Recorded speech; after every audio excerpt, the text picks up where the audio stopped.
bisoto yembela yo mama ozaliza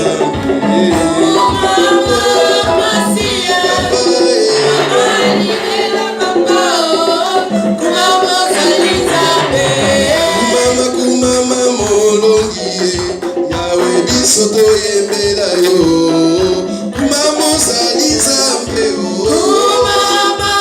Masia,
Acclamons le Seigneur.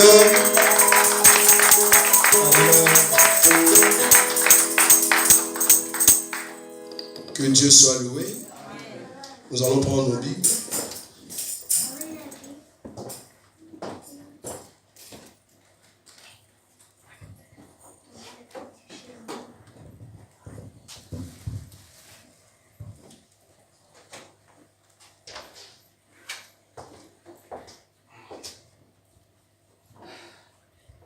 Un Corinthiens chapitre 7.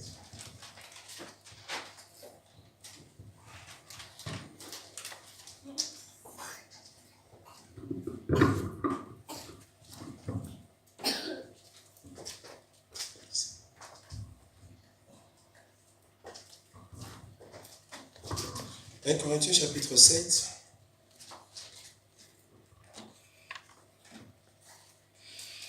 Je commence à partir du premier verset. Pour ce qui concerne les choses au sujet desquelles vous m'avez écrit, je pense qu'il est bon pour l'homme de ne point toucher de femme.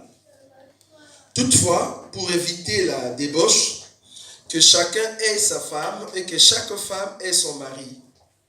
Que le mari rende à sa femme ce qu'il lui doit et que la femme agisse de même envers son mari.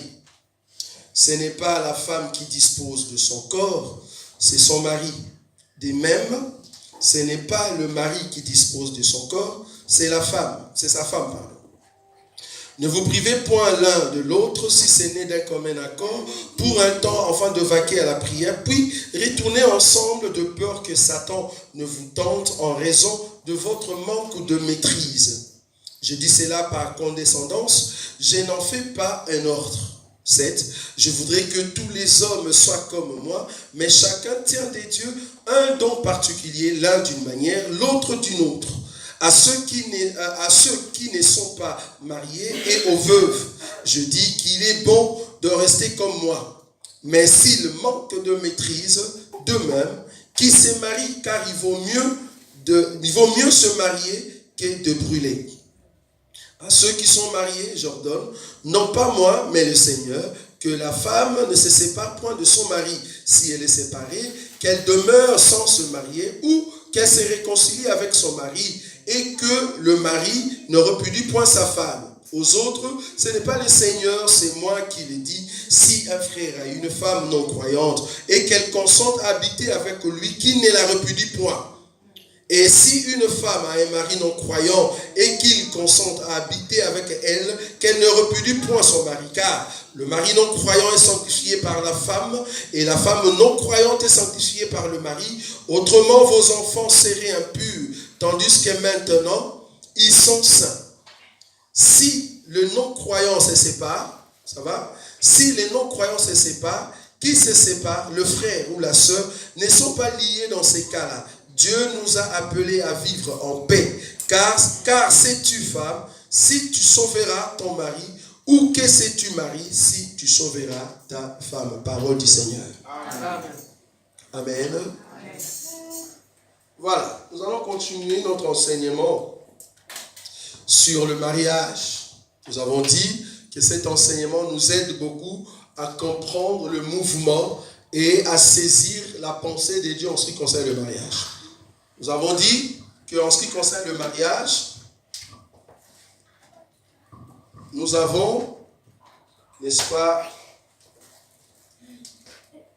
voilà, nous avons 3 sortes de mariage.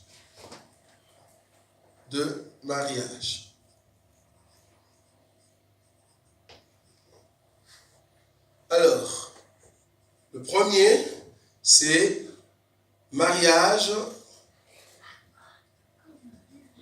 de croyants. 2, mariage d'un croyant et un non-croyant. Et troisièmement, nous avons le mariage de non-croyants.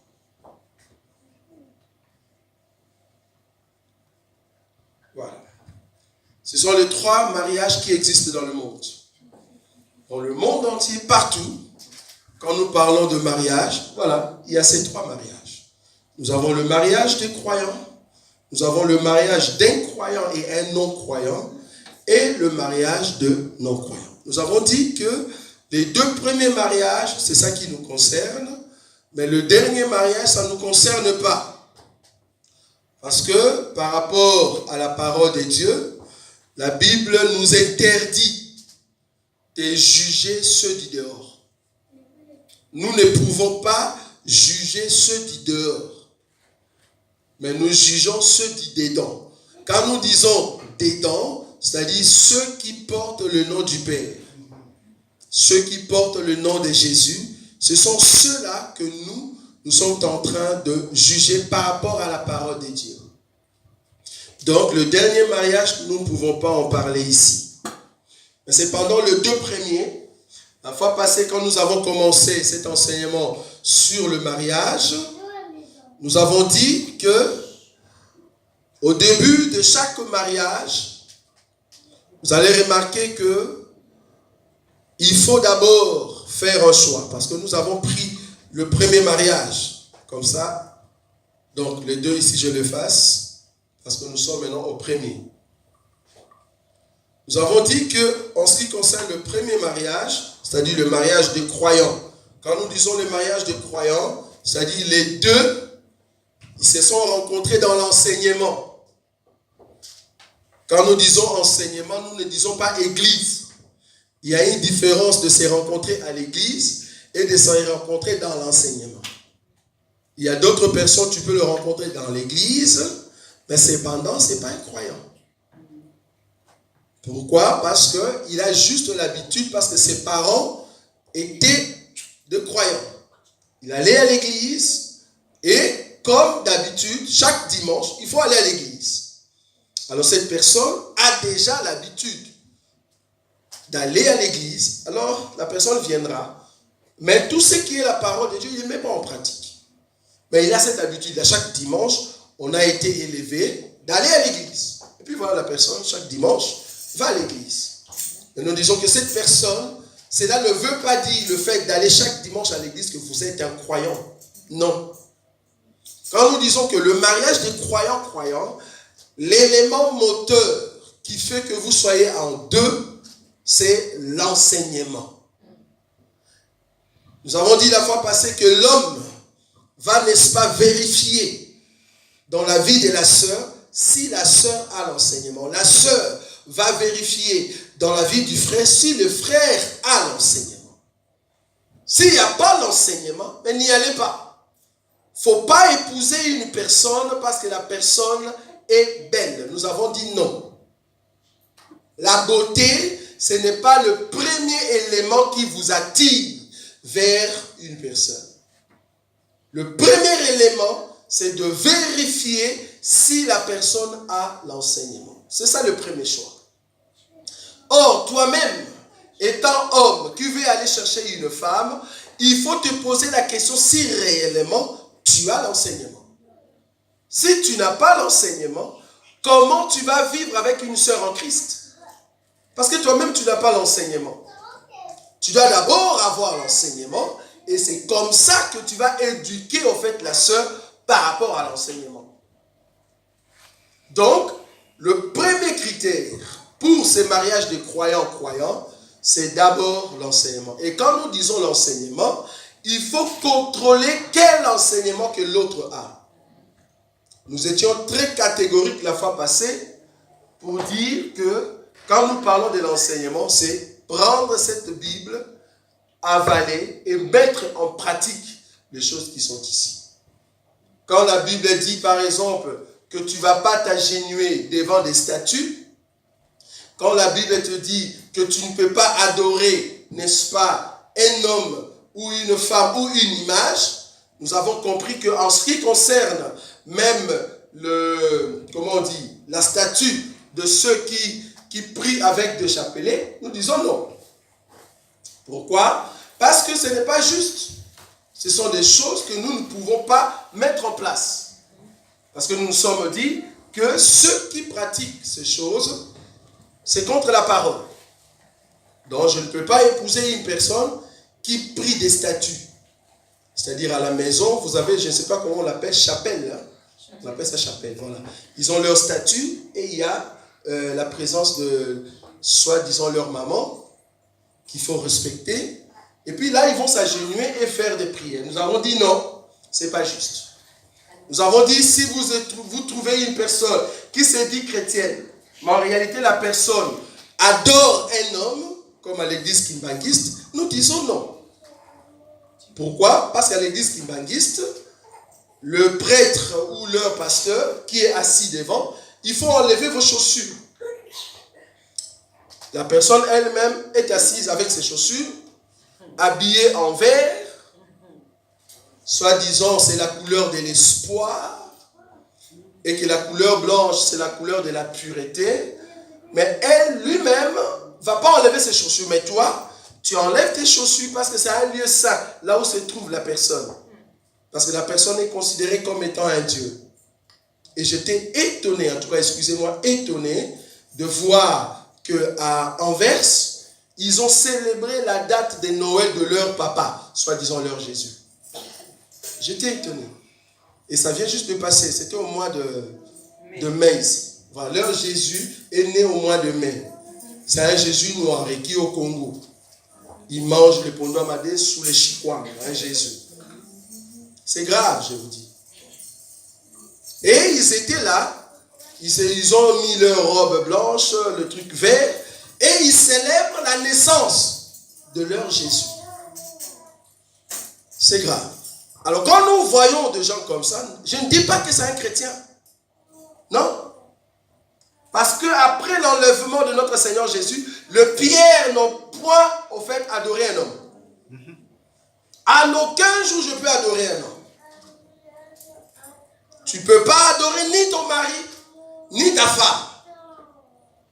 La Bible dit, je crois, dans le livre de la loi, si je ne connais pas le livre en question, mais je connais le verset en tête, la Bible dit, tu ne peux pas représenter les choses qui sont dans le ciel, les choses qui sont sur terre ou sous la terre. Tu ne peux pas représenter cela et l'adorer. C'est interdit. Donc nous ne pouvons pas apporter notre adoration à tout ce qui est créature.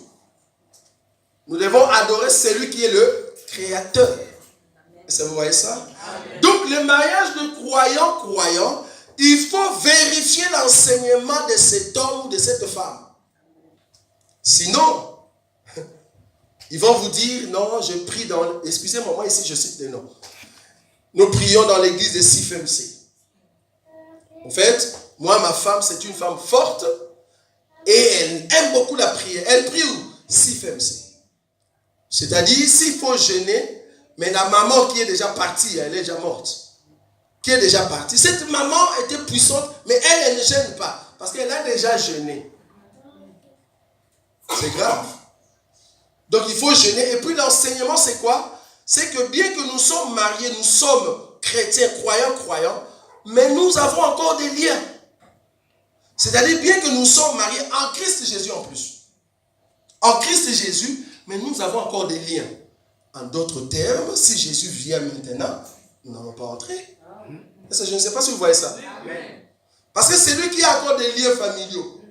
C'est-à-dire, la famille t'arrête encore là. Il y a encore les esprits de la famille. Mais si tu es possédé par l'esprit de famille et que vous êtes marié chrétien, si Jésus revient, vous ne montez pas. En tout cas, selon les renseignements. Jusqu'à ce que tu dois passer par la délivrance. Et j'étais étonné, ils ont brisé cette écriture qui a dit, il n'y a plus de condamnation pour ceux qui sont en Christ. Ils l'ont brisé. Soit disant, oui, c'est bon cette écriture, mais pour qu'il n'y ait plus de condamnation, il faut vraiment suivre leur enseignement, la délivrance, tout ça, machin. Nous sommes dit non, parce que vous avez brisé la foi. Nous croyons que quand j'accepte le Seigneur Jésus, quand je donne mon cœur à Jésus, d'abord, le vouloir et le faire, ça ne vient pas de moi. Amen. Ça c'est un. Deuxièmement, le fait de donner ma vie à Jésus, cette force-là ne vient pas de moi. C'est parce que j'ai été élu avant la fondation du monde. Ça, eux, ils n'ont pas vu. Nous sommes d'accord qu'il y a d'autres qui se disent frères et sœurs dans le Seigneur, mais ils sont encore accablés par les diables. Nous sommes d'accord. La question, c'est de savoir, est-ce que ce sont des élus? Parce qu'un élu, tu n'es pas un élu par ta force. Tu es élu parce que tu as été élu avant la fondation du monde. Alors Dieu va t'amener sur le chemin du salut. C'est là-bas que tu rencontres le Seigneur. Donc je n'ai pas besoin de vos jeûnes de 21 jours. Je ne le ferai pas. Si je rencontre une femme comme ça, au début tu ne m'as pas dit que tu venais de cette église et qu'après il faut jeûner 21 jours. Si le mari refuse, la dame ou la sœur va auprès de cette dame-là qui est déjà morte. Je ne sais pas s'il y a encore une personne qui l'a remplacée. Et elle va expliquer la situation de la maison. On va dire maintenant la sœur, fais attention. Ton mari là, c'est un sorcier. Et là-bas, chose grave, ils ont peur des sorciers. Peur des sorciers. Alors à fond.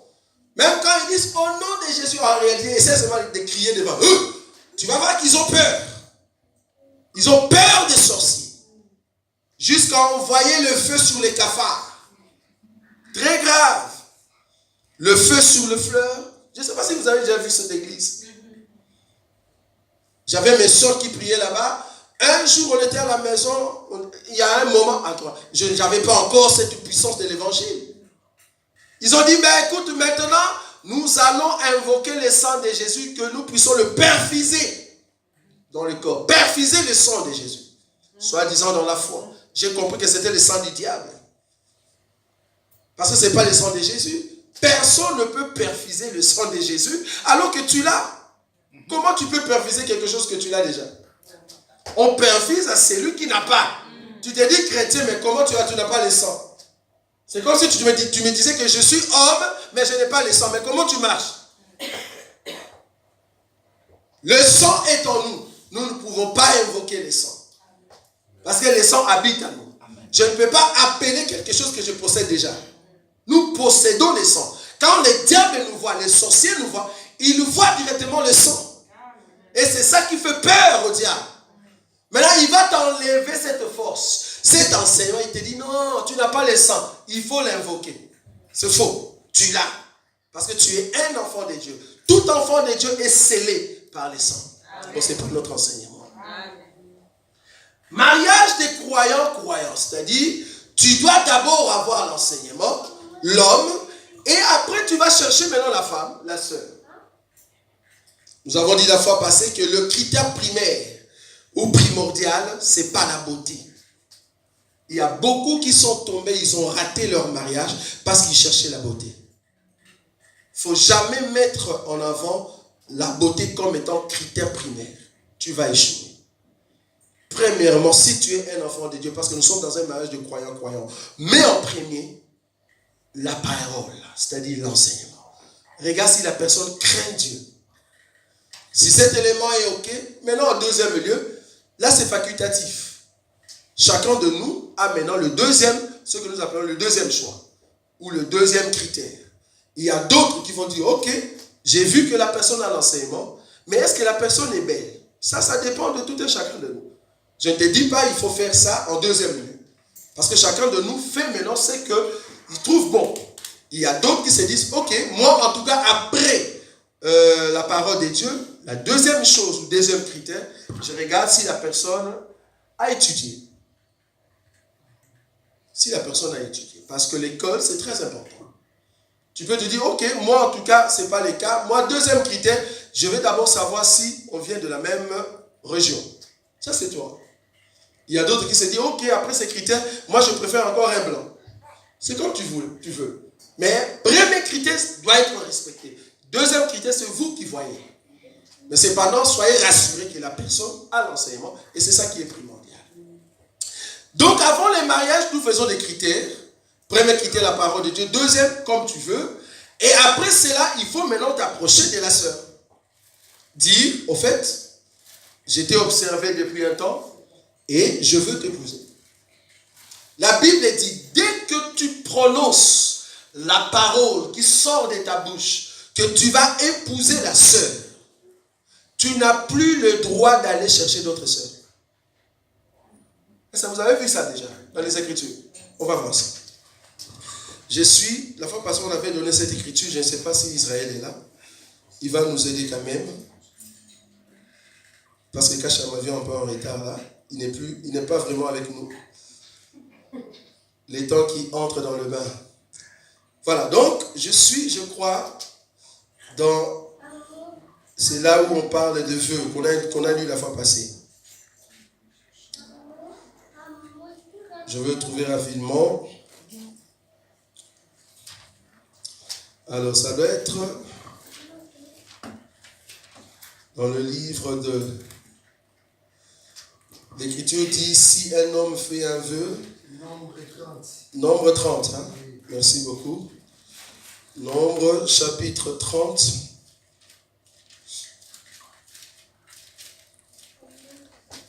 Nombre chapitre 30, à partir de verset 5. À verset 5 4 chez moi. Nombre chapitre 30, à partir du verset 4. Lorsqu'une femme, non ça c'est une femme, je commence à partir du 3. Lorsqu'un homme fera un vœu à l'Éternel ou un serment pour se lier par un engagement, est-ce que vous avez vu ça? Il ne violera point sa parole. Il agira selon tout ce qui est sorti de quoi? De sa bouche.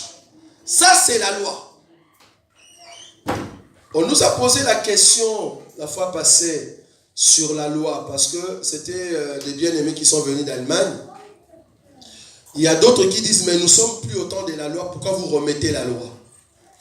Nous leur avons dit, écoutez, quand on parle de la loi de Moïse, il faut comprendre qu'il y a 3 sortes de lois de Moïse. Nous avons la loi cérémonielle, tout ce qui était cérémonie, sacerdoce. Nous avons la loi morale et la loi civique ou civile. C'est 3 sortes de lois. Quand la Bible dit, par exemple, tu prendras l'animal, tu l'amèneras auprès du sacrifice, on va les tuer. Ça, c'est la loi cérémonielle. Nous sommes d'accord qu'on ne peut plus le faire maintenant. Mais tout ce qui était loi morale, par exemple, une femme qui est en fait à sa période de menstruation. Au temps de Moïse, cette femme ne peut pas se présenter dans l'assemblée. Ça, vous le savez. Parce que si elle se présente, tout ce qu'elle touche devient comment? Impur. Donc, c'était une femme qu'on mettait dans des cages, une sorte de prison. Personne ne peut s'approcher de cette femme. Ce qu'elle touche devient impur. Donc, elle ne peut pas te saluer. Pour lui donner à manger, il faut jeter de loin. Est-ce que vous voyez ça? Au temps de Moïse, les femmes, c'était comme des chiens. Esclaves. Si tu es dans cette période-là, c'est fini. Tu ne vas rien toucher. Ta douche, c'est à toi. L'essuie. Les bébés que tu as, tu ne touches plus ce bébé-là. Pourquoi? Parce que tout ce que tu touches devient impur. Donc du coup, on te laisse à quarantaine. La nourriture, on te jette de loin. Or, cette loi-là, aujourd'hui, nous ne le voyons plus. C'est une loi morale. Vous êtes d'accord avec moi? C'est une loi morale, mais au temps de Moïse, les femmes ne pouvaient pas aller dans l'assemblée, mais aujourd'hui, non, il n'y a pas. Aujourd'hui, c'est dans la révélation que nous l'expliquons. Que toute femme qui est au fait dans la révélation, une personne qui est dans les péchés, ne peut pas entrer dans le lieu saint. Est-ce que vous voyez ça? Ça, c'est dans la révélation. Mais physiquement, nous ne pratiquons plus. Donc, c'est une loi, mais qui était au temps de Moïse, mais aujourd'hui, nous ne pratiquons plus ces lois-là. Mais des lois, par exemple, civiques, concernant le pays, quelqu'un qui vole, par exemple, nous pratiquons ces lois-là. C'est-à-dire, au temps de Moïse, si tu voles, on t'arrête, il y a la condamnation, il y a quelque chose qu'on va appliquer sur toi. Même aujourd'hui, le vol est toujours condamnable. Donc, il faut voir quelle loi qu'on ne peut pas pratiquer au temps de la grâce. Ce n'est pas toutes les lois. Nous sommes d'accord que toutes les lois cérémonielles, nous ne pouvons plus l'appliquer. Entre autres, la dîme. Bon, bien que les pasteurs sont encore sceptiques là-dessus. La dîme, il y a une partie de la dîme qui était cérémonielle. Quand nous parlons de la dîme des sacrificateurs, ça entrait où? La dîme du sacrificateur entre dans les temples. C'est lié au temple. Sacrificateur. Mais la dîme de Lévi, ça c'est lié à la maison. C'est-à-dire, Lévi va aller à la maison, il va prendre et va les manger avec sa famille. Ça c'est autre chose. Mais sacrificateur, ça c'est la dîme du sacrificateur. La dîme du sacrificateur, on donne dans les temples. Ça c'est cérémoniel. Est-ce que vous voyez ça? Bon, on n'est pas sur la dîme. Donc la Bible nous dit ici que cette loi de vœu, quand tu fais un vœu, tu prononces une parole, tu vas respecter cette parole. Jésus va prendre cette loi, mais il est dit autrement. Je crois que c'est Jésus ou les disciples, ils ont dit que ton oui soit oui, que ton non soit comment? C'est ça au fait, c'est ça cette loi.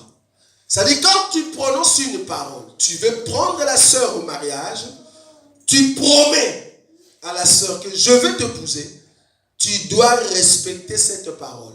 C'est-à-dire, c'est pas que tu es en train de tenter la sœur pour voir est-ce que ça va marcher ou pas. Parce que tu as eu tout le temps de vérifier si la sœur a l'enseignement. Est-ce que vous êtes d'accord avec moi? Ok. Mais le deuxième élément qui peut intervenir, nous l'avons dit la fois passée, parce qu'il faut comprendre que je vais terminer dans 20 minutes. Parce qu'on a dit avec cet enseignement, il faut poser des questions. Vous êtes d'accord avec moi? Il y a un élément qui vient après. L'élément c'est quoi? J'ai rencontré la sœur. C'est une sœur qui prie, qui a l'enseignement. Je proposais à la sœur que je vais l'épouser.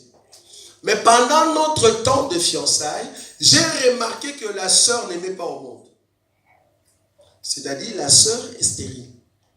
Nous l'avons répondu la fois passée. Vous êtes d'accord avec moi? La sœur est stérile. Qu'est-ce que je dois faire?